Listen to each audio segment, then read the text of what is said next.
Lots of rain last night, and we're lucky now to have blessed to have a nice dry moment again.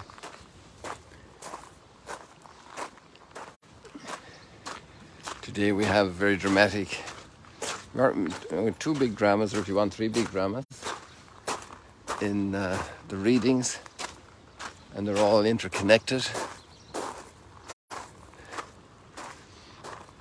We see people. How do we see them? Look at this shaft of light coming in.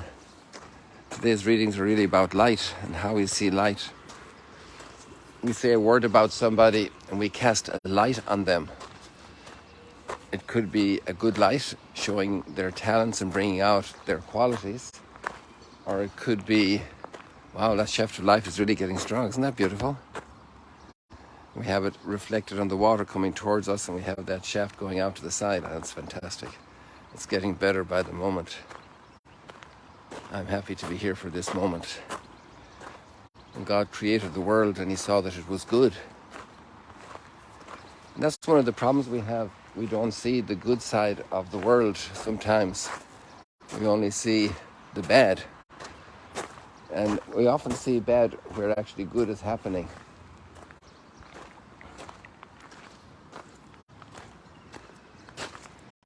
Wow. And this little puddle of water is providing such beauty for us. Sometimes that's one amazing shaft of light, isn't it? And those clouds are there. If they weren't there, we wouldn't have this shaft of light like this. That's amazing.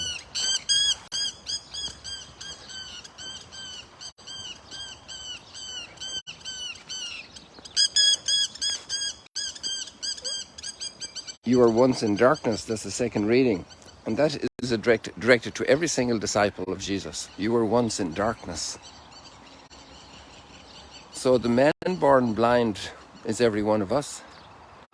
The story of the man being cured of his blindness. Say a prayer for me that I'll be cured of my blindness. And progressively so. And then when we see the light, that we will follow, because it's not just knowledge. Life is not just knowledge. This is also one of the big weaknesses of Gnostic thinking, which was a big philosophical trend back in the Roman period, and actually today. The Gnostic trends. If I know stuff, that's enough. We actually have to live. Of course, understanding is a huge part of our life. But living our life, relationships isn't about just understanding. Relationships are about doing.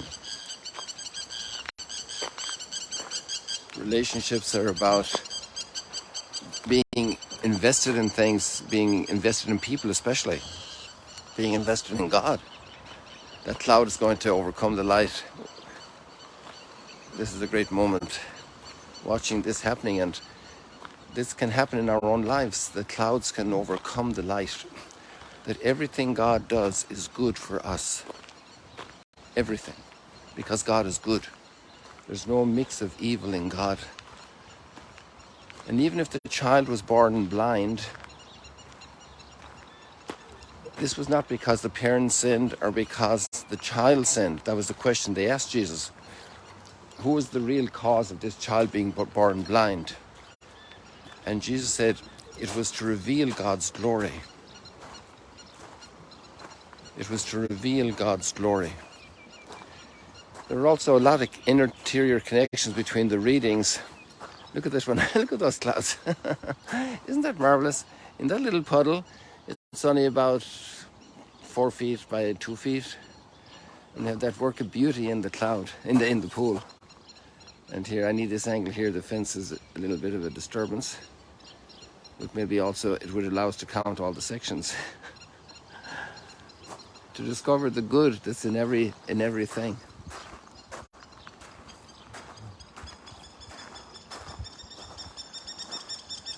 And now that great shaft of light is really reduced by that cloud. I just have to watch where I'm walking today, because if I go towards the mud, I will get sticky shoes, and then I have to go back into Ducanalton, back into our little house, so that won't work too well.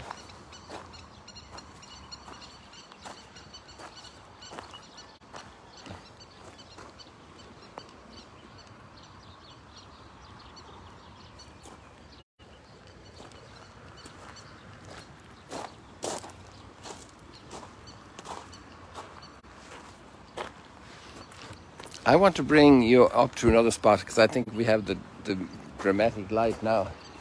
We have had that moment of amazing shaft of light. I want to bring you up to meet somebody.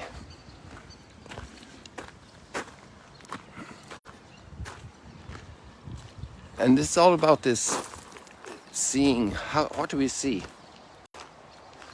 To see, man judges by appearance, but God looks at the heart. And there's a famous little book of Saint-Exupéry, and he says that what's important is to see with the heart, to see with love, not just to measure the appearance, the yards, the meters, the goals scored, the distance run,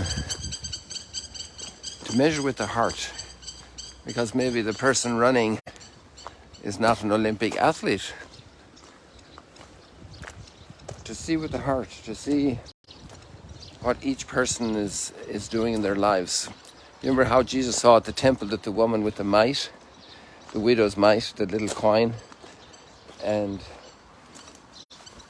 the financial might of the rich was nothing compared to the widow's mite, because she invested all she had. She gave all she had, generosity. And sometimes we're slow in learning the great value of generosity and the value of pruning. When we see things happening in our lives, we're being pruned, painful things, hurtful things, the opportunity to grow through pruning, and especially in the spiritual life.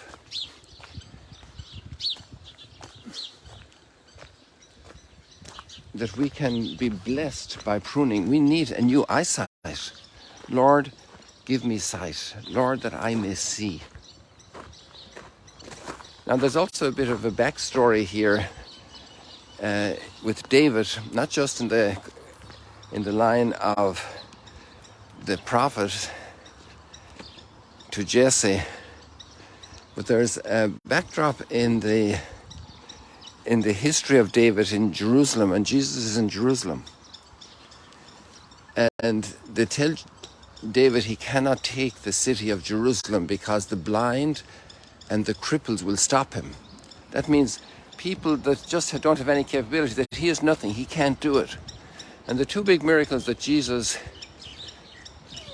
effects in Jerusalem are precisely the healing of the paralytic at the pool of Bethesda and the healing of the blind man whom he sends to the pool of Siloam. We had lots of pools this morning here with all the rain. So I want to bring you up to meet this man here, who is our largest benefactor, the greatest donor we've had dollar-wise. And he allowed us to purchase the first two pieces of property here. His name is Don Antonino.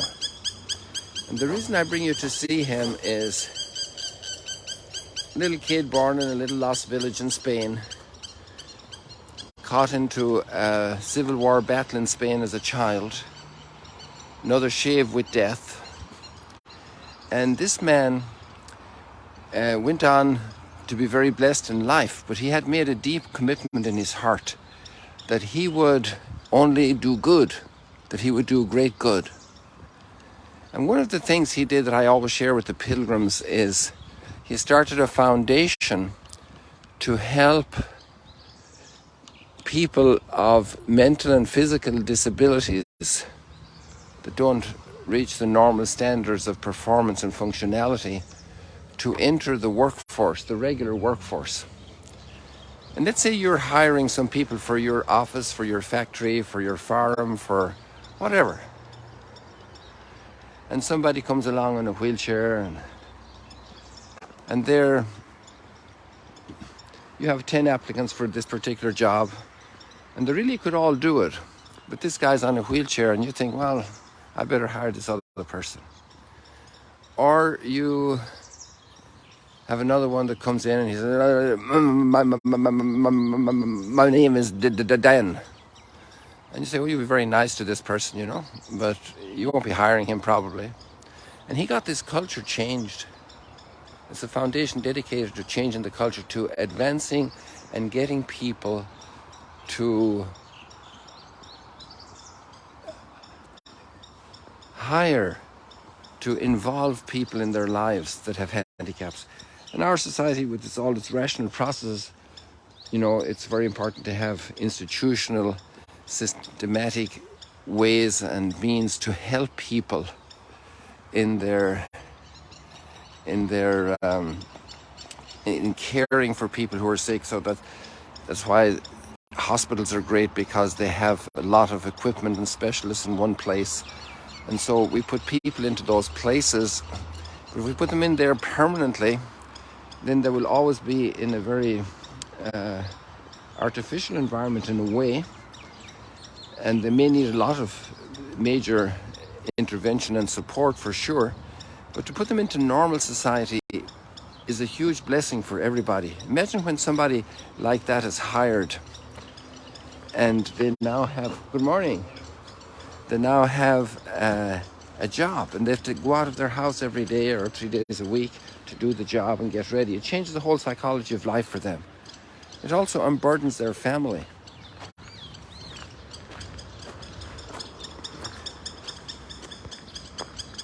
It's a new light in their lives, a new break. And then at the workplace, somebody's complaining about the coffee machine, or another person is complaining that it was raining too much today. And you know what? They see this guy in the wheelchair, or this guy that has a speech impediment, doing wonderful work conscientiously, and they're saying, gosh, I have to be thankful for all the good in my life, because God is good. God is good. Everything He allows to happen in my life is for good. Everything. It's to reveal God's glory and to develop an eyesight that's capable of doing that and embracing that. So it's not just a philosophy, it's actually giving myself.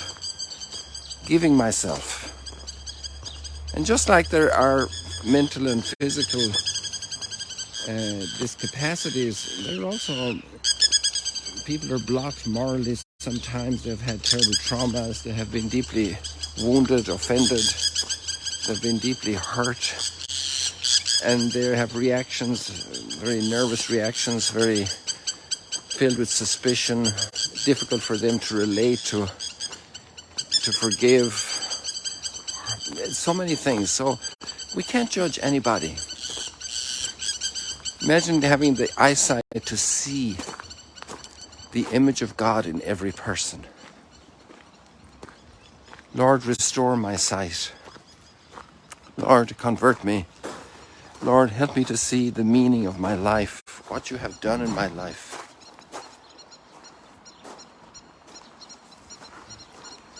What you are doing in my life, the hope you have instilled in me, the perspective, the future of my life for your glory. My life is going to reveal your glory 100%, Lord. I just have to be renewed and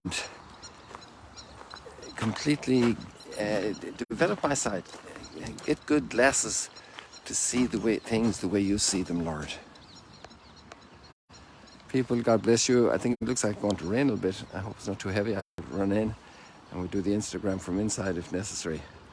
See you later. May your day be a day of special light, growth in light. Get rid of a cataract that's blocking you to see God's light in your life today.